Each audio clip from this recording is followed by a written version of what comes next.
Let's get into some shape.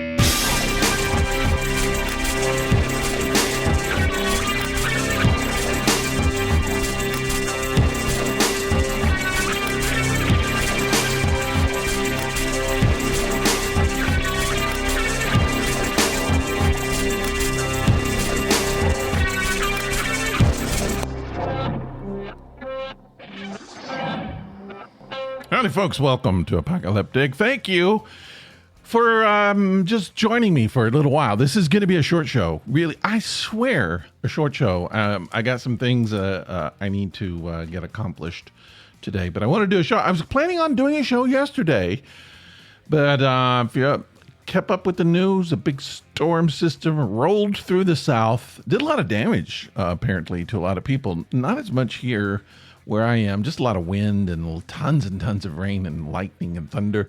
This sounded nasty. But I know some places that got hit really hard with it. I think there was some tornadic activity that happened around in the south.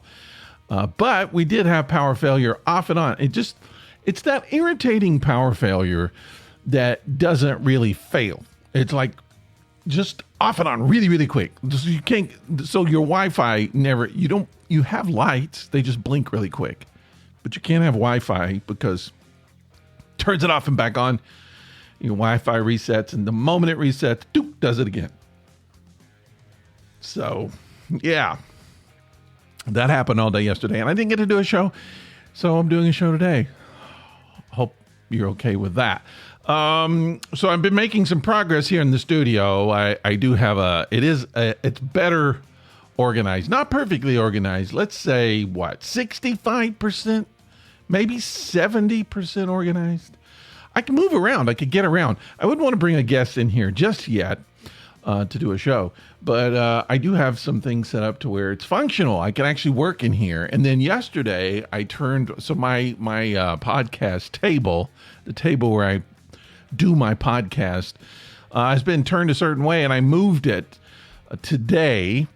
And in moving it, what it should do is allow me to make better videos. I can't explain why, but it will. The lighting is better, positioning is better, and all of that stuff. So I think I'm gonna start doing a few videos. Maybe, I don't know, I might do some specialty videos, but I will try to actually record. I don't know if I'll do one a week, but every once in a while I'll do one. Let's say maybe Thursday, possibly. I'll do a video. We'll see how it'll be, just trying it out. We'll see how the video works on Thursday. That's what we'll do. But other than that, I'm getting organizations coming along, doing much better. How's your life? Let me ask you, tornadic activity happening? Are you moving things around? How's your podcast table? Is it where you want it to be? Should you move it? Can you get things organized the way you like it? I don't know. Do we do that? Do we ever do it? I'm kind of at the point. Well, here's the thing. Every day I think, all right, I got to fix this, got to move this, got to turn it. And in my head, I'm thinking, all right, one day I'll have this done. I'll have this room completed. It'll be perfect. It'll be exactly where it needs to be. And then I'll go to this room and and then finally I'll have my house exactly where it should be, and then I could start functioning or living in the house. That makes no sense at all. And not only that, by the time it happens, another room's going to be messed up. And I just feel like as it's happening, I'm getting older and older and older. And pretty soon, I'm just not even going to want to do it. I know that's how I think hoarder houses happen. People just, they tend on fixing things up. They tend on storing things, organizing. And then after a while, it's just they can't do it. They run out of time. It just piles up. So I feel like you got to live. You got to keep living. You can't stop living, right? So I don't know. I got to think about the goals. I think the goals are a little unrealistic. I mean, I can't leave my life just unmanaged. I can't. But I also can't think that one day my life is going to be managed, and then that goal will happen and everything will be perfect or good or right. I don't think that's realistic. I think that's a sham. That's one of those things that that you think's going to make things better. That's not. I'll tell you what will make things better. Now, I'm sharing this with you, folks. I have not had a beer in a long time. I took a little break from beer, not because I was overindulging. I don't know. I was just trying to eat better, drink better. I just felt like maybe alcohol was. I wasn't doing too much, 1 or twice a week. I just didn't want to do it. I just felt like I don't need those calories in my life. So I just decided to stop for a while, and I hadn't had a beer months. I can't tell you exactly. Has it been? I'm trying to think if it's even been this year. Maybe in February. No, I don't know. I want to say maybe not at all. Maybe February. But it's been a while. So I'm going to share with you today the bringing back of the beer. I'm having a beer today. I'm going to crack one open here. This is going to be like real deja vu having a beer on podcast. There we go. Twist off. You know it's quality. Yeah, I used to do a beer on the podcast every week when we did This Epic Disaster, did the beer review. And so I had a lot of beer at that time. And now I don't even hardly buy beer anymore. I have been reading that Guinness has a non-alcoholic beer that's really, all the reviews say it tastes exactly like the regular beer. So I'm kind of wanting to try that just to see what that tastes like, because I do like Guinness. And sometimes you don't need the alcohol. Sometimes you don't want the alcohol. Sometimes what if you go on a lunch break and you got to get back to work? You don't necessarily want that alcohol. Sometimes it might not matter. But you want the taste, not the alcohol. Maybe you're off alcohol. Maybe you're an alcoholic. You like the taste of Guinness. Well, here you go. Now you have it. So there's a lot of reasons why you might not want the alcohol in your life, but still want the beer. And now you have it. And I'm anxious to try it. Maybe I'll try it on the show. I'll do a taste comparison. Today I'm having a cheap beer, but a good beer. Miller Lite. I do like it. Hold on.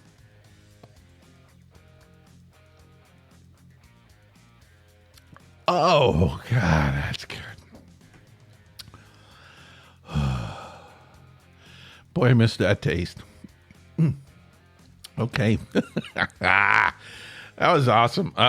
Sometimes, there's a time in your life when you just think, I want that. Whether it's ice cream, you get those cravings.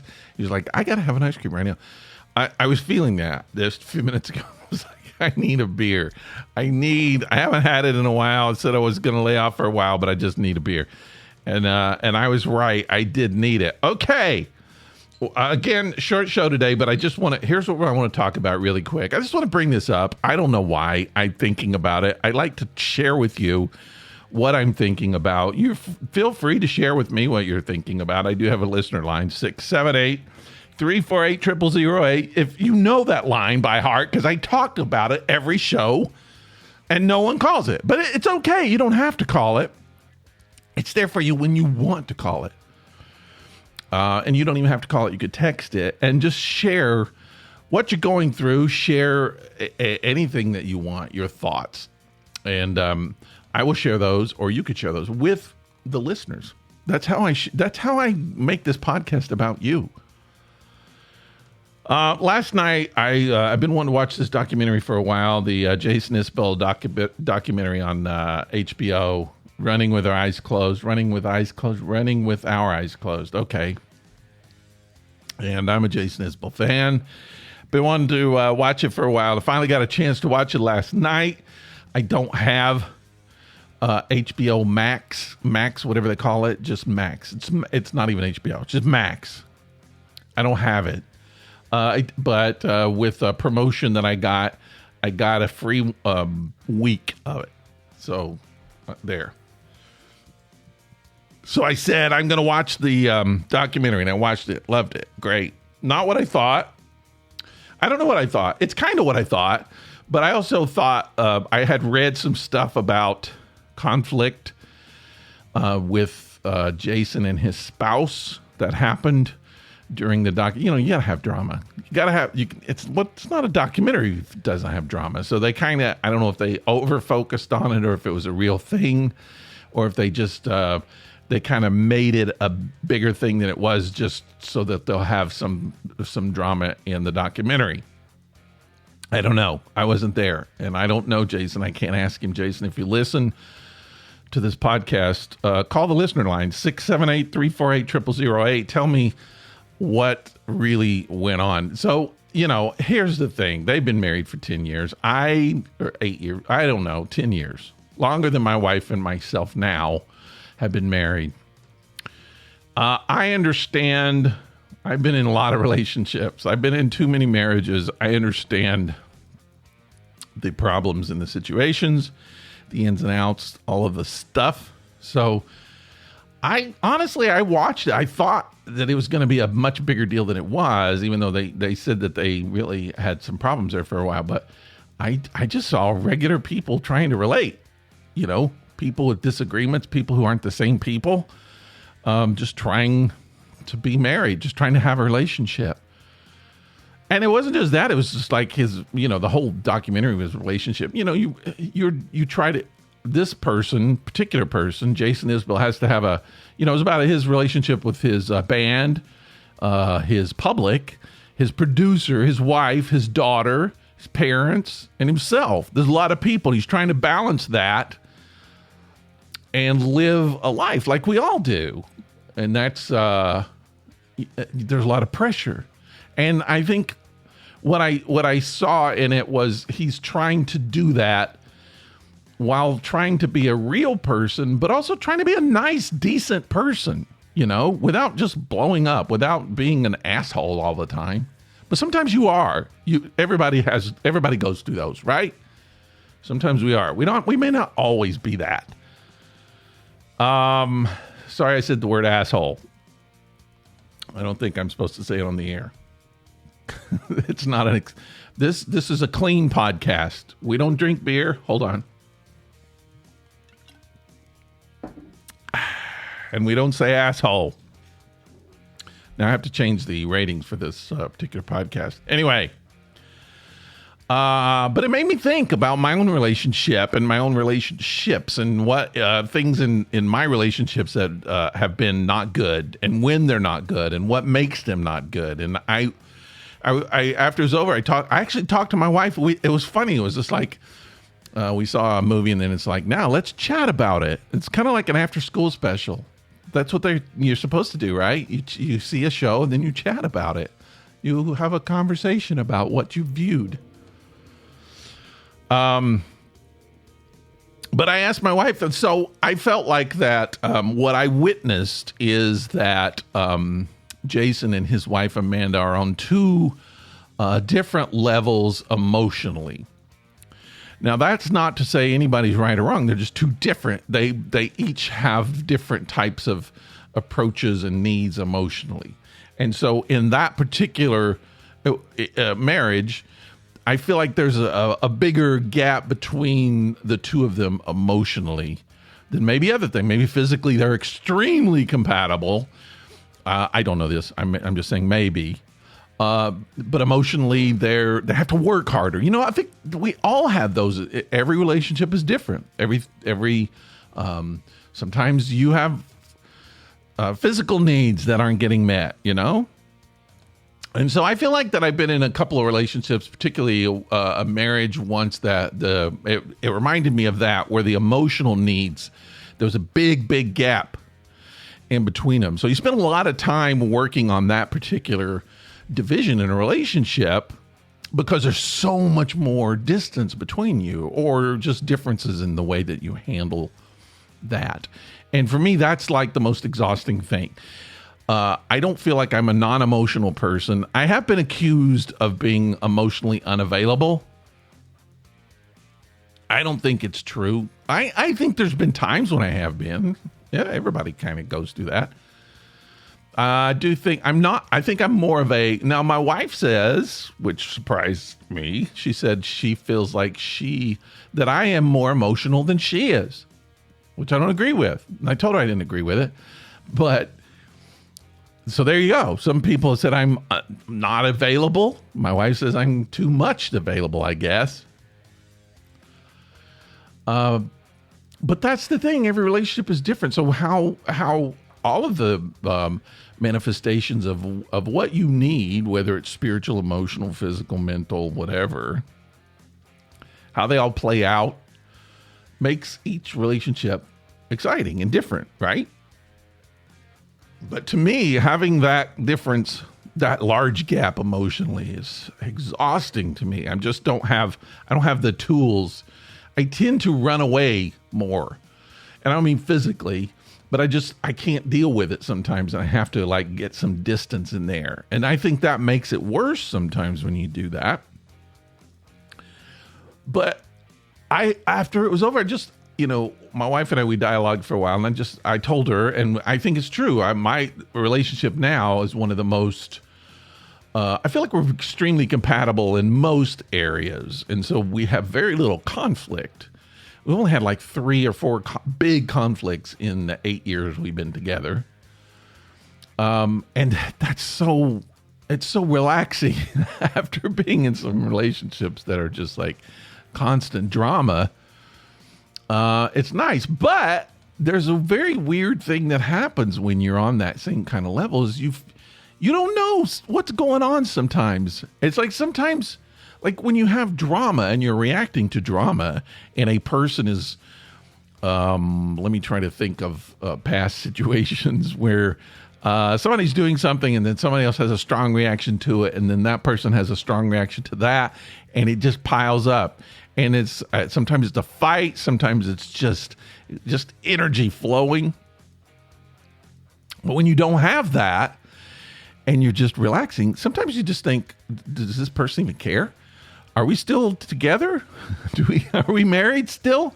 And that's weird that actually having peace in your life sometimes sends a signal that something's wrong. Maybe that's why a lot of drama happens in marriages, just like to test it out, to see if we're still good. Are you still willing to fight for me? You still willing to jump in and do some scratching? Are we going to punch a little bit? I'm not a physical person. I don't even like doing that. I prefer where I am now. But I do know that where I am now, I do have those, sometimes I have those thoughts of, are we still engaged in this? Are we still doing this? I don't know. We're just kind of like living together here. We're very compatible. But that's good. You don't fight a lot. You can just do things that you like doing. You get up and go to the grocery store and come home and have some dinner and talk and watch a show, and you don't have to call each other names. All right. Well, anyway, I don't know. I think there are personality types in relationships where, because I know I've been with some people who need that drama all the time, and they need to cause drama all the time in order to test the relationship. Make sure you still love them. Make sure that you're still engaged. Make sure you haven't left them, and that gets exhausting. So I don't know which is ultimately the best thing. To constantly have that drama or to constantly have no drama. And I will say, as a person who's been through both sides, I tend to prefer the no drama. But you do need to kind of continue, when you're in that kind of relationship, you have to kind of always put things out to signal to the other person that you're still there. So my wife Maria and I, we text each other a lot. Just throughout the day, several times throughout the day, just little, heart emoticons or whatever, just to let us know, let each other know we're still engaged. We still thinking about each other. We still care. And she's in school right now. She works, all her free time is studying, and we don't do a lot of stuff right now. So sometimes it's like unsure. So, it's tempting to start a fight. It's tempting to see if we're still in the same camp. We are. We're still in the same camp. And I was really happy to see that a marriage and a celebrity marriage, a rock and roll marriage, can still survive. People can still be nice. They can still be good people and survive the crap that has to happen with it being in the entertainment world, and their tours, they go on tours. Sometimes they tour together, sometimes they tour separate. And I guess that time of touring separately is valuable. It helps you to get grounded. It helps you to miss the person again. It helps you to, if you're in constant presence with your person, sometimes it's just good to be able to miss them sometimes, right? I think so. My wife's at work. I miss her, but I have a beer. This beer's almost gone, man. Holy crap. I kind of want another one now. This is a Miller Lite. My beer used to be Coors Light for many years. I know. When I told people, some people almost hit me. I don't know why people have such a strong reaction to Coors Light, but beer people, that's an insult. That's fighting. You tell them you like Coors Light, they'll punch you, man. But I was at a picnic, and there was just a big cooler of beer. And I reached down and grabbed whatever was there, and it was a Miller Lite. And I drank it, and I was like, holy crap, this is awesome. This is the best beer I ever had. It was ice cold Miller Lite. And I said, this is my beer from now on. I'm no longer a Coors guy. And so I always buy this when I do buy it, and I like it. It's not as watery tasting. What am I doing? I'm doing a Coors Light commercial. I mean, a Miller Lite commercial. No commercials. I'm a free agent. All right. Are we good? Is that it? Is that all we got to do? All right. Don't forget, people, you can call. I'm not going to give you the number again. If you haven't kept up, just rewind the podcast. That's what podcasts are for. But hey, I am also on Facebook. You can find me on Facebook. Apocalyptic does have a Facebook page. We're on Instagram on Threads, and we're on our regular page, apocalyptic.com, all of those things. I have an email, rick@apocalyptic.com.